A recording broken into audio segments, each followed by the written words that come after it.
Zombie apocalypse.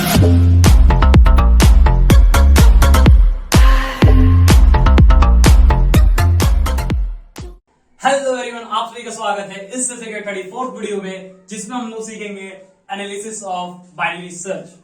अब तक हम लोग बात कर चुके हैं बाइनरी सर्च इंप्लीमेंट कैसे होता है, iterative way as well as recursive way. ये दोनों हम लोग टॉपिक्स कवर कर चुके हैं। अब बात करते हैं उसका एनालिसिस का, कि भाई वो टाइम कैसे ले रहा है, उसका जो स्पेस है वो कैसे ऑक्यूपाई हो रहा है। ठीक है, अगर सक्सेसफुल सर्च है, ठीक है, तो उसकी टाइम कॉम्प्लेक्सिटी क्या होगी। अगर अनसक्सेसफुल सर्च है तो उसकी टाइम कॉम्प्लेक्सिटी क्या होगी।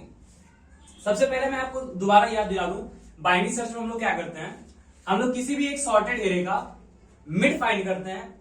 ठीक, फिर उस एआरआर मिड, जो हमारा एरे का मिड होगा, उसको कंपेयर करते हैं एक्स से। अगर वो इक्वल है तो हम लोग मिड जो है उसको रिटर्न कर देंगे। अगर नहीं है तो हम लोग क्या करते हैं, अगर हमारा एआरआर मिड क्या है, एक्स से बड़ा है, अगर एआरआर मिड एक्स से बड़ा है तो हम लोग हाई को लेफ्ट में शिफ्ट करते हैं, मतलब high equals to mid minus 1। लेकिन अगर हमारा एक्स क्या है, बड़ा है किससे, अपना एआरआर मिड से, तो हम लोग लो को शिफ्ट कर लेते हैं कहां पे, मिड प्लस 1 पे। ये था हमारा बेसिक रिकैप बाइनरी सर्च का। अब बात करते हैं कि वो टाइम कैसे लेता है। सपोज हम लोग एक एग्जांपल लें जिसमें हमारे पास एक एरे है, ये हमारा एक एरे है जिसमें एलिमेंट्स है A0 से लेके A0 से लेके A15 तक। ठीक है, टोटल नंबर ऑफ एलिमेंट्स कितने हुए, हमारे पास 16 हो गए। ठीक है, टोटल नंबर ऑफ एलिमेंट्स 16 हो गए। सो अब हम लोग बात करें कि हाँ ये टाइम कैसे ले रहा है। तो देखिए, सपोज ये मैंने क्या बनाया है, ये कोई ट्री नहीं है इस बाइनरी सर्च का, ऑल्दो क्या है, ये सारे सक्सेसफुल सर्च का ये एक ट्री कह सकते हैं हम लोग। सारे सक्सेसफुल जो सर्च हो सकते हैं इस बाइनरी सर्च में, उसका क्या है, ट्री है। ऐसा नहीं कि किसी पार्टिकुलर सर्च के लिए। ये क्या है, अब जैसे अगर हम लोग का ये एरे है और हम लोग एलिमेंट सर्च कर रहे थे लेट्स से A2, तो हम लोग कौन सा पाथ फॉलो करेंगे, यहां से आए ये वाला A7 से लेके A3 A1 फिर A2। ठीक है, अब अगर बात करें सपोज हम लोग A8 सर्च कर रहे हैं, हाँ जो A8 है वो सर्च कर रहे हैं, तो हम लोग क्या करेंगे, A7 से A11 पे गए, A11 से A9, A9 से A8।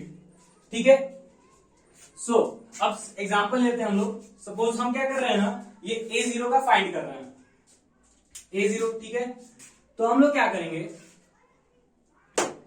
एआरआर मिड निकालेंगे इस पूरे एरे के लिए।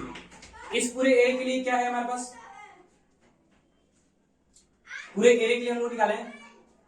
ऑल्दो आई थिंक एक काम करते हैं, इसको नंबर ऑफ जो एलिमेंट्स है उसको कम करते हैं, या फिर रहने दे, कम ही कर देते हैं। ठीक है, इसको करते हैं 14, और ये हो जाएगा, ये भी यहां पे 14।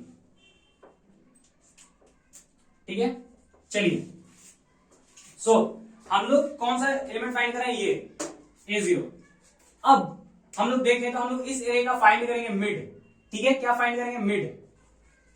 मिड क्या होगा, mid equals to low plus high. ठीक है, लो कितना है हमारा 0, और हाई क्या हो जाएगा 14। 0 प्लस 14 इज इक्वल्स टू 7। ठीक है, या फिर रहने ही दो यार, कैलकुलेशन वो फालतू में कॉम्प्लेक्स करेंगे।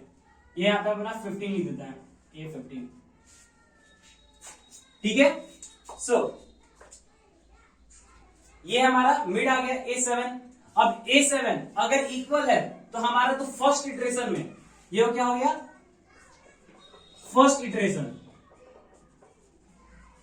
इटरेशन में हम लोग क्या कर देंगे, हमारा जो लूप का फर्स्ट इटरेशन होगा वो क्या करेंगे, हमारा मिड रिटर्न कर देगा। बट इस बार क्या होगा कि हम लोग फाइंड करें A0, तो A0 किस हाफ में प्रेजेंट है, इस वाले हाफ में। तो हमारा क्या हो जाएगा, x क्या है, छोटा है A7 से, तो हमारा जो हाई का वैल्यू है वो कहां आ जाएगा, मिड माइनस 1। तो इस बार हमारा हाई कहां आ जाएगा, यहां पे। तो इस बार हम जब फाइंड करेंगे मिड फाइंड करेंगे सेकेंड इटरेशन में, तो 0 प्लस 7 की जगह क्या आ जाएगा, 6। 7 की जगह आ जाएगा 6, और फिर हमारा क्या आ जाएगा 3। मिड हो गया हमारा 3, ये हो गया सेकेंड इटरेशन। सेकेंड इटरेशन में हमारा आया 3।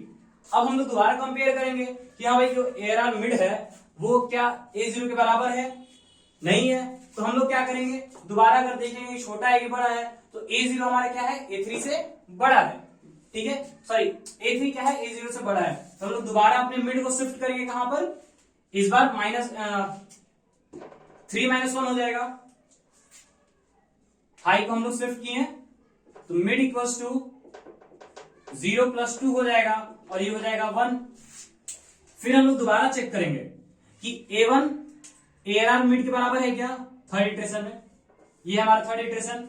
लेकिन ये है जो ARR मिड आया A0 के इक्वल नहीं है, तो फिर क्या होगा, हमारा एक और बनेगा iteration, fourth iteration.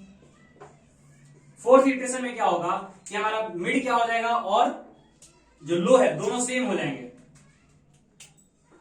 Mid equals to 0 + 0 divided by 2 equals to 0 हो जाएगा। और फिर हम लोग देखेंगे कि A0 क्या है, A0 के बराबर है।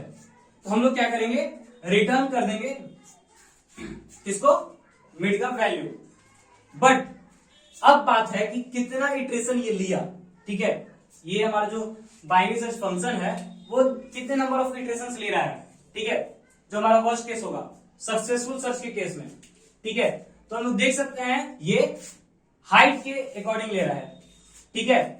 अगर हमारा जो A3 रहता, अगर हम A3 सर्च करें तो हमारे सिर्फ 2 इटरेशन में काम हो जाता, अगर A1 सर्च करें तो सिर्फ 3 इटरेशन में काम हो जाता। लेकिन अगर हम लोग सारे लास्ट वाला एलिमेंट सर्च कर रहे हैं तो वो फोर्थ इटरेशन में हमारा फाइंड हो रहा है। तो इससे हम लोग देख सकते हैं ये कितने टाइम से फाइंड हो रहा है, हाइट ऑफ द ट्री, ठीक है, जो ट्री का हाइट है। सो इससे हम लोग डायरेक्टली कह सकते हैं कि हाँ भाई जो टाइम कॉम्प्लेक्सिटी है, ठीक है, बाइनरी सर्च का, वो क्या हुआ, log n। अब आप लोग को मैं सिंपली बता दूं, सिंपल सा, जब तक ये कहां से A4 से, आई मीन 4 से लेके 16 रहेगा, ठीक है, तब तक तो ये लेगा कितना, 4 नहीं 8, सॉरी 8 से 16 रहेगा तब तक तो ये लेगा 4 हाइट लेगा, ठीक है। 16 से अगर ये रहा 32, सॉरी 17 से अगर ये रहा 32 तो ये लेगा 5 हाइट जाएगा। और अगर 33 से 64 तक गया तो ये कितना हाइट लेगा, 6, ठीक है। मतलब सिंपल सा ये है कि जो ग्राफ बन रहा है, सॉरी ट्री बन रहा है, वो क्या है, log n के फॉर्म में है, log बेस 2 और n,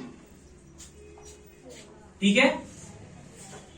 हम लोग सिंपली कह रहे हैं कि हाँ भाई जो सक्सेसफुल सर्च के केस में हमारा जो टाइम कॉम्प्लेक्सिटी होगा, ठीक है, वो क्या होगा, log n, ठीक है।